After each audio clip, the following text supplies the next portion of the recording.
Hi friends, मैं doctor Mirza वक़ार bag आज world obesity day पे आप सबसे मुखातिब हूँ। दोस्तों, 4 मार्च को जैसे मैंने पहले भी बताया कि हर साल दुनिया भर में वर्ल्ड ओबेसिटी डे मनाया जाता है और इसका मकसद है कि हम लोग अवेयरनेस करें, लोगों को बताएं कि ओबेसिटी एक बीमारी है और इसको हम लोग रोक सकते हैं। और जो लोग ओबीज़ हो गए हैं उनको अपने आप को कैसे मैनेज करना है, उनको पूरा सपोर्ट चाहिए।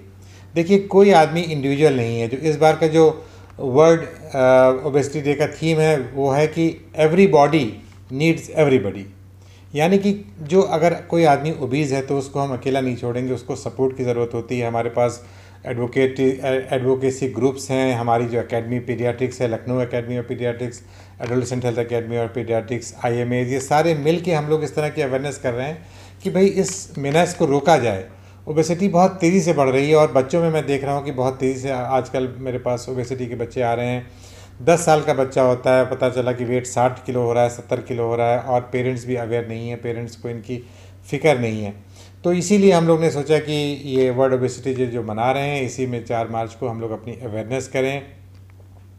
अब ज़ाहिर सी बात है, ओबेसिटी कोई सिर्फ एक फैक्टर से नहीं होती। ओबेसिटी बहुत से केसेस में जेनेटिक होती है, हमारे डाइटरी पैटर्न से होती है, हमारे लाइफ स्टाइल से होती है, हमारे लैक ऑफ एक्सरसाइज से होती है। तो इस तरह से कई फैक्टर्स हैं और हमको सारे फैक्टर्स को एड्रेस करना पड़ेगा।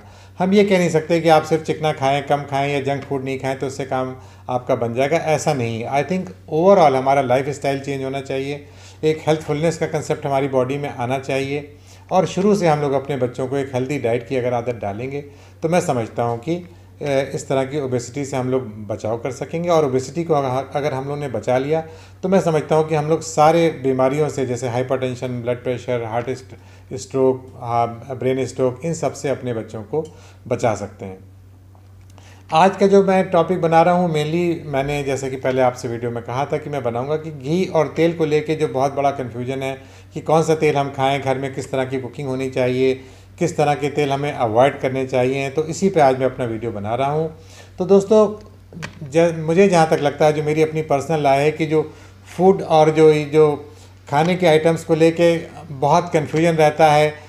इवन जो रिसर्चर्स हैं, कभी कहते हैं कि देसी घी अच्छा है, कभी कहते हैं देसी घी हेल्थ के लिए ठीक नहीं है। कभी रिपोर्ट आती है कि कॉफ़ी जो है सेहत के लिए बहुत अच्छी चीज़ है, फिर रिपोर्ट आती है कि कॉफ़ी सेहत के लिए अच्छी चीज़ नहीं है। पहले एक कंसेप्ट था कि अंडे की जो येलो पार्ट होता है वो उसमें कोलेस्ट्रॉल बहुत होता है और वो आपके लिए नुकसानदेह है। अभी रिसेंट जो रिपोर्ट्स आई हैं उसमें कहा जा रहा है कि नहीं, जो अंडे का जो कोलेस्ट्रॉल है वो HDL कोलेस्ट्रॉल है और उसको आप खा सकते हैं। एक दिन में आप 3 से 4 आराम से अंडे खा सकते हैं। तो I think there is lot of confusion और हमें इसी कन्फ्यूजन के बीच में रहना है, क्योंकि डिफरेंट रिपोर्ट्स आती रहेंगी और हमारी जो फीडिंग और या ईटिंग प्रैक्टिसेस है उस हिसाब से चेंज होती रहती हैं।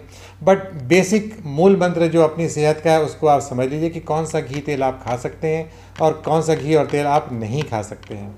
देखिए, चाहे आप कोई सा घी खाइए, चाहे कोई सा तेल खाइए, कैलोरीज सब में बराबर हैं। यानी कि 1 ग्राम ऑफ तेल, 1 ग्राम ऑफ घी और 1 ग्राम ऑफ बटर सब 9 कैलोरीज देते हैं।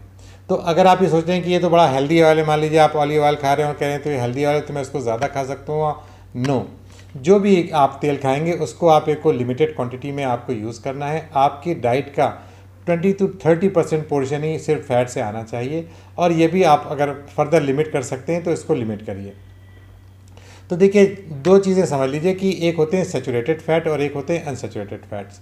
ज़्यादातर जो सैचुरेटेड फैट्स होते हैं वो एनिमल ओरिजिन के होते हैं और वो उसमें कोलेस्ट्रॉल की मात्रा ज़्यादा होती है और वो आपको नुकसान पहुंचाते हैं। इसकी पहचान होती है कि अगर फैट को आप ठंडा करेंगे तो ये जम जाता है।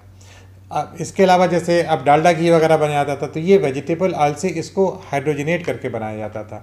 वनस्पति घी जो है ये बहुत ख़तरनाक होता है। डालडा, हम लोग अपने याद है बचपने में डालडा होता था, रत वनस्पति आता था, तो ये सब चीज़ें जो है वो हाइड्रोजनेट करके बनाए जाते हैं तो ये बहुत ही ख़तरनाक हो जाते हैं।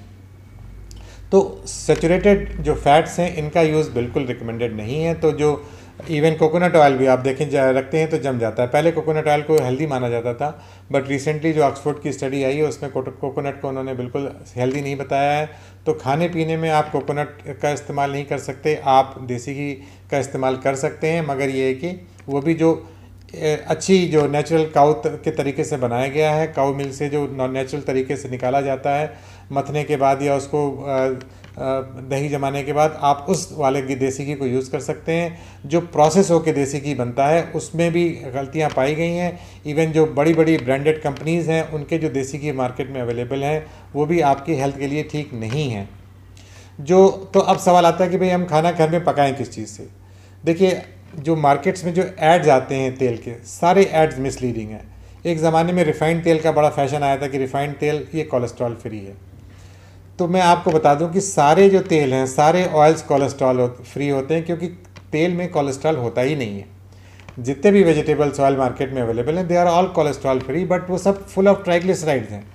मोनोचेन ट्राइग्लिसराइड, पॉलीचेन ट्राइग्लिसराइड, ये सारे तरह के तेल जो हैं, जो ऑयल जो होते हैं वेजिटेबल सोर्स के जो ऑयल होते हैं, इसमें ये सब ऑयल्स होते हैं। बट वेजिटेबल ऑयल्स को अगर आप रिफ़ाइन कर रहे हैं तो फिर इनकी जो आप जो इसमें जो हाइड्रोजन बॉन्ड अलग से डालते हैं वो बहुत ख़तरनाक हो जाता है, वो आपकी सेहत के लिए बहुत हानिकारक है। तो ये ट्रांस फैट में कन्वर्ट हो जाता है। जब आप फ्राई करते हैं, जब इन तेलों को आप यूज़ करते हैं हाइड्रोजनेटेड ऑयल्स को या रिफाइंड ऑयल के, तो ये ट्रांस फैट्स की कैटेगरी में आता है और ये आपकी सेहत के लिए बहुत खतरनाक है, क्योंकि ये आपका LDL कोलेस्ट्रॉल बढ़ाता है। मैंने अपने लास्ट वीडियो में बताया था कि LDL कोलेस्ट्रॉल जो है ये हमारा बैड कोलेस्ट्रॉल है, और अगर LDL कोलेस्ट्रॉल हमारी बॉडी में बढ़ता है तो ये हमारी बॉडी में जो प्लाक बनता है, जिसको हम एथेरोस्क्लेरोसिस कहते हैं, कि जहाँ जो ब्लड वेसल्स में जाके जो चिकनाई जो जमने लगती है और धीरे धीरे वो हमारी ब्लड वेसल्स के जो उसका कैलिबर है उसको नैरो कर देती है, तो ये LDL कोलेस्ट्रॉल की वजह से होता है। तो LDL कोलेस्ट्रॉल जो है ये जो जितने भी रिफाइंड ऑयल्स हैं, जितने भी वनस्पति घी हैं और जितने भी सैचुरेटेड फैटी एसिड्स हैं जो कि जम जाते हैं, ये सारे हमारे बॉडी में जाके LDL कोलेस्ट्रॉल को बढ़ाते हैं। इसलिए इनके सेवन से हमें बहुत नुकसान होता है। अब बात आती है कि भाई हमारे लिए फिर बेस्ट ऑयल कौन सा है। बेस्ट ऑयल जो अगर देखा जाए तो रिसर्च के बाद ये समझ में आया है कि जो एक्स्ट्रा वर्जिन ऑलिव ऑयल है ये हमारे लिए खाने में अगर आप यूज़ करेंगे तो ये बेस्ट ऑयल है। वर्जिन ऑलिव ऑयल को आप लोग अपने सीजनिंग में भी यूज़ करते हैं, खाना पकाने में यूज़ करते हैं, और इसको आप वैसे भी नॉर्मली भी खा सकते हैं। तो अब ये ज़ाहिर सी बात है, ये क्योंकि महंगा तेल है तो इसलिए हर आदमी इसको अफोर्ड करने की कैपेसिटी में नहीं होता है। अब इसके अलावा जो हमारे पास दूसरे जो ऑप्शंस आते हैं तो सरसों का तेल आता है। अगर सरसों का तेल खालिस तौर पे सरसों से निकाला गया है और उसमें कोई भी केमिकल प्रोसेसिंग नहीं की है तो ये आप सेफ़ इसको ऑप्शन मान सकते हैं। इसमें थोड़ी बहुत गंध आ जाती है तो आप उसको एक्सेप्ट कीजिए, बट जो मार्केट में जो रिफ़ाइन करके सरसों का तेल अवेलेबल है उसको हम लोग बिल्कुल रिकमेंड नहीं करते हैं। इसके अलावा सनफ्लावर ऑयल है, कनोला ऑयल है, ये सारे ऑयल अगर आप नेचुरल तरीके से निकाल लें और इसको आप यूज़ कर रहे हैं तो ये आपके लिए सेफ़ हो सकते हैं। बट रिफ़ाइंड ऑयल मैं समझता हूँ कि अगर इसको सनफ्लावर के जो रिफ़ाइंड ऑयल्स मौजूद हैं, जो आपके डिफरेंट ब्रांड्स के जो तेल अवेलेबल हैं, इसको मैं समझता हूँ कि हम लोग को अवॉइड करना चाहिए। अब बात आती है कि हम लोग जो ट्रांस फैट क्या होता है। देखिए, जितने भी हम लोग जंक फूड खाते हैं, अगर हम तेल को बहुत ज़्यादा फ्राई करते हैं, इवन जो बेक्ड आइटम्स होते हैं, हमारी कुकीज़ हो गए, हमारे केक्स हो गए, हमारे जो बिस्किट्स हो गए, अगर इसको हम लोग इनके तेल में देखें तो आप इसमें ट्रांस फैट होता है। तो ट्रांस फैट हमारे LDL कोलेस्ट्रॉल को बढ़ाता है और ये ट्रांस फैट वाकई हमारे लिए बहुत नुकसान होता है। तो डीप फ्राइड आइटम्स में आपको ट्रांस फैट मिलेगा। अच्छा, घरों में अक्सर ये होता है कि हम लोग जब किसी, जैसे आपने घर में मान लीजिए आपने पकौड़ियाँ तली, तो पकौड़ियों में जो तेल बचता है उसको हम लोग संभाल के रख देते हैं कि अब इसको अगली बार हम यूज़ करेंगे, तो उसमें भी ट्रांस फैट डेवलप होने लगता है। जब आप उसको बार बार यूज़ करते हैं तो आपकी सेहत के लिए उतना ही नुकसानदेह होने लगता है। इसीलिए देखिए, बाज़ार से अगर आपने देखा होगा कि अगर आप बाज़ार से समोसे मंगा के खाते हैं, बाज़ार से आप पकौड़ियाँ मंगा के खाते हैं, तो वो आपके लिए ज़्यादा आपके लिए पेट में प्रॉब्लम करती है, आपको एसिडिटी की प्रॉब्लम हो सकती है, आपको हार्ट बर्न होने लगता है, क्योंकि उसमें ट्रांस फैट बहुत होता है। ज़ाहिर सी बात है, वो उनको तो कमर्शियल तरीके से समोसे या पकौड़ियाँ तलनी है तो वो अपना तेल फेंकेंगे नहीं और बार बार उसी तेल को छानते रहते हैं, और वो बहुत ही घटिया क्वालिटी के तेल भी इस्तेमाल करते हैं। बहुत ही तरीके के वो तेल उनकी कंपनी से उनका टाई अप रहता है कि जहाँ से बहुत घटिया तेल मंगाते हैं और आपको हमें खिला रहे हैं। तो दोस्तों, इसीलिए बाज़ार के खाने को अवॉइड कीजिए, जंक फूड अवॉइड कीजिए, खाने में अपने ऑयल की क्वालिटी को बेहतर कीजिए। और मैं सजेस्ट करूंगा कि अगर आप ऑलिव ऑयल अफोर्ड कर सकते हैं तो आज से अपने घर में सारे जो वनस्पति ऑयल हैं या दूसरे आपके जो रिफाइंड ऑयल हैं, अपने जो किचन से उसको हटा दीजिए और वर्जिन ऑलिव ऑयल का अपने खाने में इस्तेमाल कीजिए, ताकि आप लोग उसको अपनी सेहत को इम्प्रूव कर सकें। देखिए, दुनिया में जैसे कहते हैं कि अगर जान है तो जहान है, सेहत आपके लिए सबसे बड़ा सरमाया है। Health is wealth. तो अपनी हेल्थ का ख्याल रखिए। फ़ैट से आप लोग बिल्कुल अपने आप को बचा के रखिए। कोई भी आपके पास इवन ऑलिव ऑयल हो, कोई भी आप फैट यूज़ करेंगे उसको आप ज़्यादा मात्रा में नहीं खाएंगे। ठीक है दोस्तों, तो मैं समझता हूँ कि वर्ल्ड ओबेसिटी डे पे मेरा ये वीडियो आप लोगों के लिए यूज़फुल साबित होगा। मेरे इस वीडियो को ज़्यादा से ज़्यादा को लोगों में शेयर कीजिए और हर जो बंदा है, जो ओबेसिटी वाला बंदा है, उसको सपोर्ट कीजिए, उसको सलाह दीजिए ताकि उसका अच्छे से फ्यूचर बन सके। Thank you, bye bye, take care, see you.